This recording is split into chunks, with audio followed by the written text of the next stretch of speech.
प्रयागराज माघ मेले विवाद के बाद जब शंकराचार्य अभिमुक्तेश्वरानंद काशी लौटे थे तो उन्होंने उत्तर प्रदेश सरकार को एक बड़ी चुनौती दी थी। 40 दिन के अंदर गौ माता को राज्य माता का दर्जा अगर उत्तर प्रदेश के मुख्यमंत्री नहीं देंगे तो उन्हें नकली हिंदू होने का प्रमाण खुद शंकराचार्य अभिमुक्तेश्वरानंद देंगे, ये ऐलान किया गया था। और इस दौरान वह गौ रक्षा यात्रा निकालेंगे, धर्मयुद्ध का भी ऐलान किया था। और आज उसी यात्रा पर निकल रहे हैं शंकराचार्य अभिमुक्तेश्वरानंद। काशी के विद्या मठ की हम तस्वीर दिखा रहे हैं आपको, उनकी ये पालकी है। इससे पहले वो गौ पूजन कर रहे हैं और आप देखिए कि इसी पालकी पर सवार होकर वह न सिर्फ वाराणसी के अलग अलग धार्मिक स्थल पर पहुंचेंगे बल्कि यहां से ही वह जौनपुर सुल्तानपुर होते हुए आगे भी जाएंगे। और आप देखिए कि उनके साथ जो तमाम धर्माचार्य हैं वो आप पहुंचे और अब से कुछ ही देर में इस पालकी पर सवार होकर शंकराचार्य अभिमुक्तेश्वरानंद यहां से आगे बढ़ेंगे। हम बात करने का भी प्रयास करेंगे, हमारे साथ सचिव जी हैं, हम उनसे बात करेंगे। गौ पूजन कर रहे हैं महाराज जी, अब यहाँ से चिंतामणि गणेश जी, उसके बाद संकट मोचन मंदिर, आगे का और क्या है? क्या पूरी प्रक्रिया पूरी कर ली गई है? अब आप लोगों की क्या तैयारी? हमारे यहाँ पहले पूजन होता है हर काम में और पूजन के बाद ही आगे बढ़ा जाता है, इसलिए पहले गौ पूजन होगा, चिंतामणि गणेश का पूजन और संकट मोचन को प्रार्थना की जाएगी कोई संकट ना आए, बाधा ना आए। उसके बाद जगह जगह पर लोग स्वागत करते रहेंगे और यात्रा आगे बढ़ती रहेगी। जो लोग सम्मिलित होना चाहे उनका स्वागत है, अपनी गाड़ी लेकर अपने पैसों से अपनी खर्चे से लोग आ रहे हैं।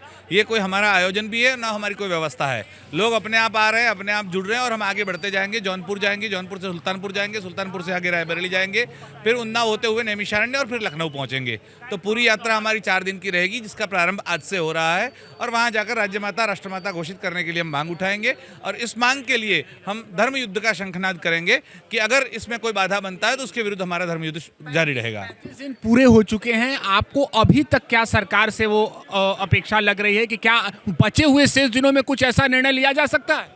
अंतिम क्षण कर निर्णय लिया जा सकता है, क्यों नहीं लिया जा सकता है? 1 मिनट बाकी है और सरकार घोषणा कर सकती है, उसमें कोई आपत्ति नहीं। और हम आशावादी है, क्यों आशा न रखें? भगवान श्री कृष्ण भी तो विष्टि के लिए गए थे और राम जी के लिए अंगद विष्टि के लिए गए थे, तो ये तो सब चलता ही रहेगा। आपको तस्वीर दिखा रहे हैं, ये शंखनाद करते हुए महाराज जी नजर आ रहे थे और एक बार हम आपको फिर से तस्वीर दिखाने का प्रयास करेंगे। ये देखिए गौ रक्षा यात्रा से ठीक पहले यहाँ पर शंखनाद होता हुआ और इसके बाद ही यहाँ से होते हुए चिंतामणि गणेश जी संकट मोचन मंदिर जाएंगे और उससे पहले ये पालकी पूरी तरह से तैयार है, इस पर ही शंकराचार्य अभिमुक्तेश्वरानंद होंगे। और फिलहाल जो गौ पूजन का कार्य है वो लगातार जारी है। तो ऐसे में आज से गौ रक्षा की जो ये यात्रा है वो शुरू हो रही है, शंखनाद भी हो चुका है। जिस प्रकार से शंकराचार्य ने कहा था कि गौ रक्षा के लिए धर्मयुद्ध का हम ऐलान कर रहे हैं, तो इसी धर्मयुद्ध के लिए ये शंखनाद भी अब काशी से कर दिया गया है।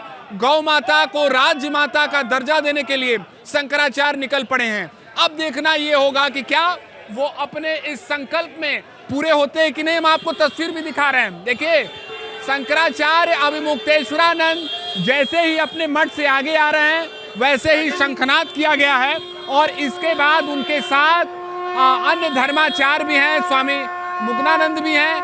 और आप देखिए कि वो अभी अपने गौशाला में गए हैं, वहां पर गौ पूजन करेंगे और उसके बाद इसी पालकी पर सवार होंगे।